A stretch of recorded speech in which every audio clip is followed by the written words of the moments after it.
You're listening to the Fayetteville 411 podcast, produced by the City of Fayetteville, where you will get information about city government and the programs and services we provide. You'll get topics of interest and an inside look into the various departments that help keep our city moving. I'm John Salling. And I'm Sherry Kropp. Thanks for joining us. March is a month that honors women and the importance of their contributions. And in recognition of that, today we're highlighting an organization that serves as a resource and advocacy center for women and their families. We've invited Danice Langdon from the Center for Economic Empowerment and Development to talk about their programs. Welcome to our show. Thank you. We're super excited to be here, so thank you very much. And we're glad to have you. Let's start off by talking about what is, well, we're going to call it CEED because it's a mouthful, right. Center for Economic Empowerment and Development. But what is CEED and what's your purpose? So CEED was founded in 1990 by Sylvia Ray. And it really was to provide opportunities for women in the workforce. During that time, those were periods of time in history where women were starting to go through, divorces at midlife and didn't have access to the resources. So they had spent time raising families and that. So she wanted to help women gain financial independence by easing them into careers and jobs, right? And it also was a way for them to understand their value. And so it was started with different programs to help drive that and continue to do that, but really was to provide access, resources, and networking opportunities for women to create those opportunities they needed for systemic change. Mm-hmm. And then in 1999, one of the things she understood was that entrepreneurship is the offer of systemic change in the way to reach those things. So CEED became the host for the first Women's Business Center in North Carolina, which is an SBA grant program where we provide entrepreneurship training, access to resources, networking, one-on-one counseling for entrepreneurs in the community. So that's really what we're there for, which is to provide those resources, the networking, and the opportunity people need to reach the goals that they have and to create economic independence. Mm-hmm. And I was going to say I kind of remember when it started, but maybe not quite back that far. We'll go back a few years.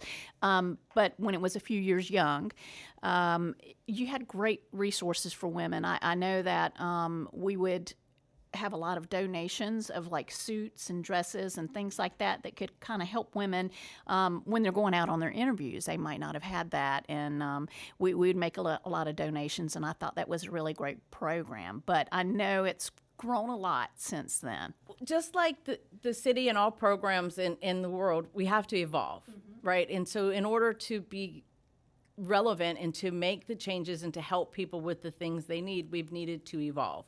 And what our executive director, Susie Roboski, found out, especially as we got through into the period of COVID, was the entrepreneurship side, because up until then, there were still computers in one of our conference rooms to do resumes. But that's not needed anymore, right? You can do your resume on your phone now, right? Other organizations are out providing that. And so instead of competing with other organizations doing those things and us not being as necessary, we have really focused then just into the entrepreneurship sphere. One of the evolutions was the Financial Literacy Academy that's now we launched this year with the help of and generosity of the Women's Giving Circle grant. We provided financial literacy. We know that it's necessary. 1/3 of the nation is financially literate, just 1/3. 70% of the nation, regardless of income, doesn't have $1,000 saved. 60% can't match a $500 cash flow need. So we know it's necessary, and it's important even for entrepreneurs, but it's also, as a community at large, is just important for all of us. So we've been providing training. We've gone out and done it. We were providing training one-on-one as each person comes in and they talk to us about their business or their idea. One of the key pieces is going to be the finance piece. So we're having to talk about that and having that conversation. So we developed a training program. We started going out. We worked with partners in the community. One of the first partners we had was the library, who was a great partnership for us, and we worked together, and we went out and each month went to one of the libraries and presented financial literacy. So they allowed us to start that training and is a whole and a group out in the organizations. Last year, the Women's Giving Circle was kind enough to give us a grant to actually develop and launch our academy. So now we have a financial literacy academy that provides all those trainings. We can provide anyone access to it, but we also then go out and do the workshops, right? We're also working with a couple other organizations in the community where we're going in and training their clients for them. Or we can train their employees. And so this program allows us to actually develop, design, and or implement a program to any organization that would want it. So again, it's the evolution of what is needed, right? And so that was a big one. I think that's one of the biggest ones right now. We have some other things that we do, but that's been that big evolution, because what entrepreneurs have to understand is their personal finances are always going to tie to their business finances. So if we're able to provide the training, then we can help you launch your business. We can help you, manage your money and understand it better, understand cash flow, understand break even, understand margin. So all those pieces that are so important and vital to your business being sustainable. Right. And that is a great resource. That's a great resource for people that are going in and want to start a business, and to have all of this information that is taught to them, things that they might not be aware of. That's great. What advice would you give to someone who's thinking about starting a new business and maybe they're not sure where to go? I think that Entrepreneurial Journey is a great start. That's why we have that on-demand course. It covers kind of the essentials and the basics so that you understand what you're going to need. Understanding that if you're going to start a business, the financials, right, having some resources to start that is going to be necessary. You're going to have some of your own capital to do so. But to figure out what problem are you actually solving, right? Because that's every business is a solution to a problem. So what problem are you solving? And then what's your value proposition? Why am I going to do business? Why would anyone want to do business with you versus the person beside you that does the same thing? So understanding that, but the biggest part is always going to be, and don't forget to do a business plan first. Do them first.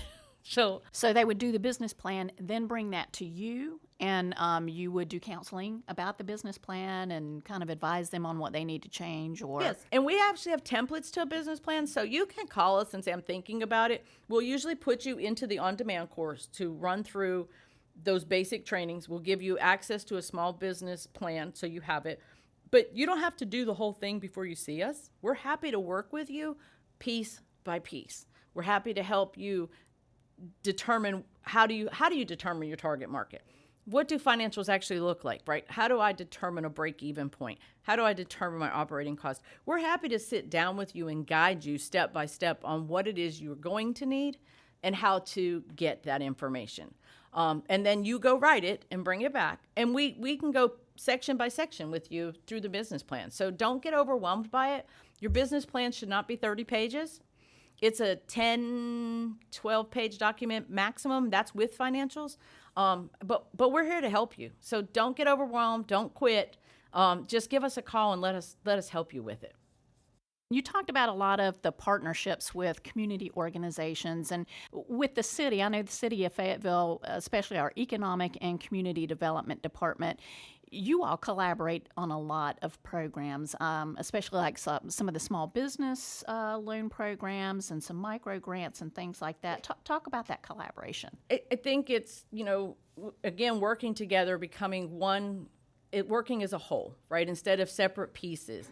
We understand what the business's financials need to look like. We understand their cash flow analysis, all those pieces. And so we're able to, instead of having one person have to try to flow, it's just a flow. It's like we have these clients, here's what they need to do. Can you help them? So we become the resource to help the clients. Mm-hmm.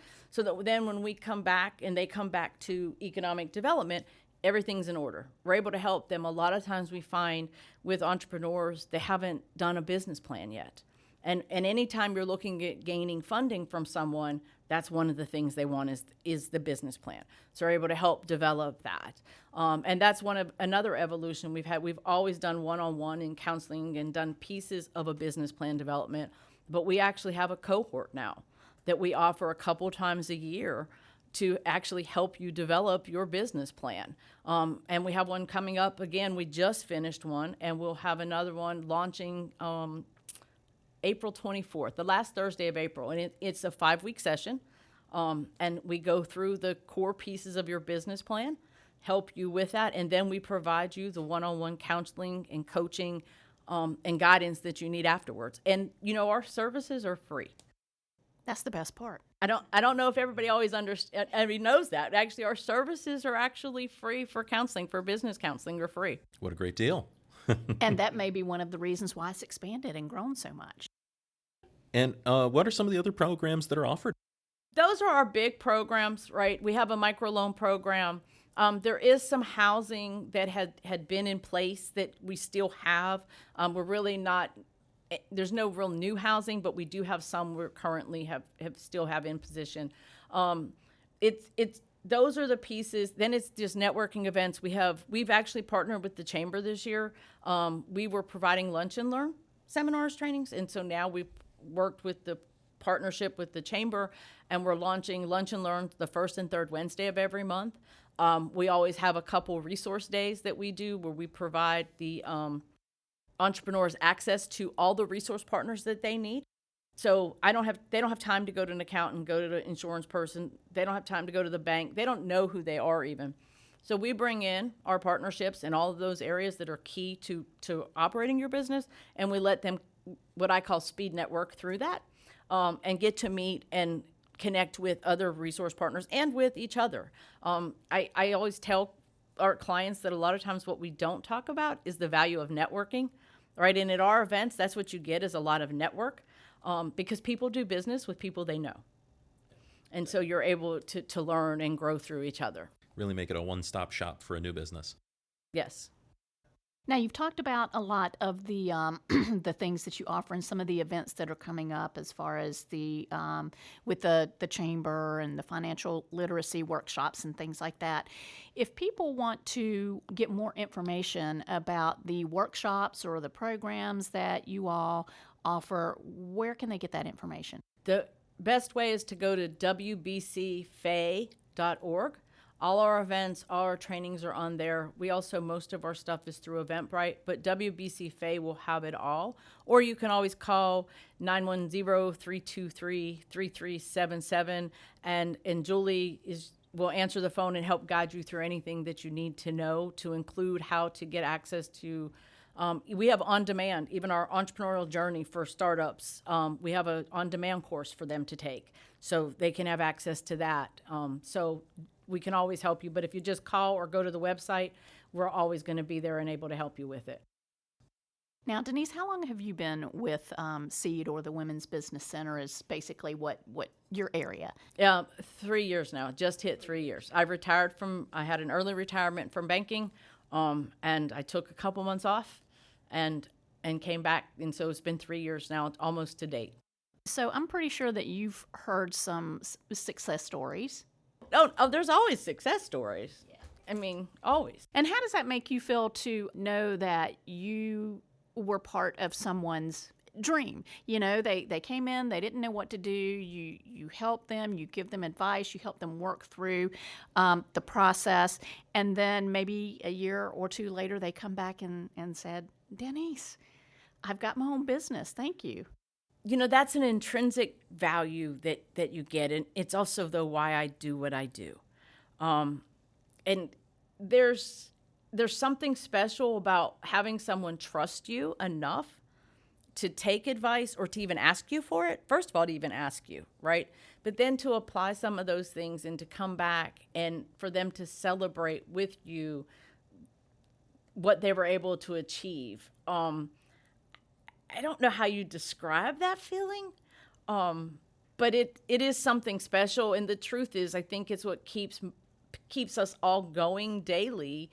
And so it's probably one of the best feelings, probably probably the best feeling you'll ever find.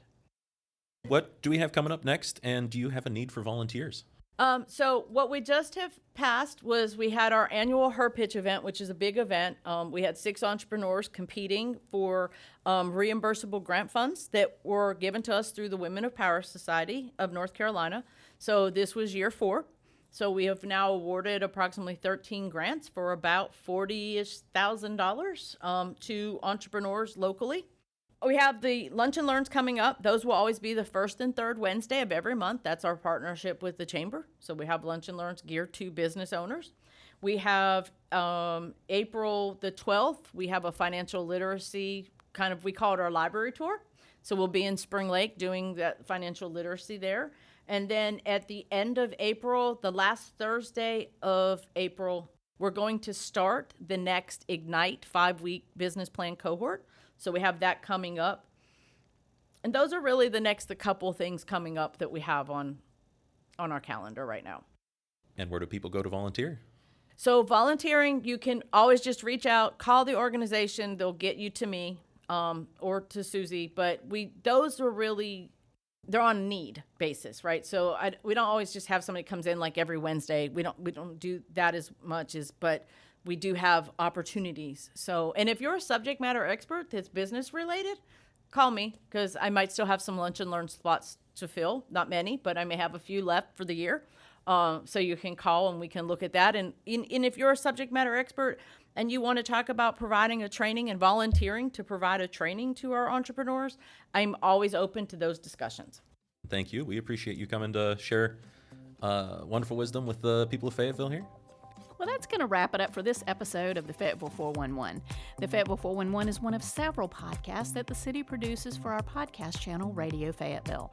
Be sure to subscribe to Radio Fayetteville, available on most of your favorite podcast streaming platforms. You can also listen to every podcast that Radio Fayetteville has to offer by downloading the FayTV streaming app, available on Roku, Apple TV, Android TV, and Amazon Fire TV. You can view all of our video content by visiting faytv.net. To get information about city services, go to our webpage at fayettevillenc.gov. Thanks for joining us, and thank you, Danice. Thank you so much.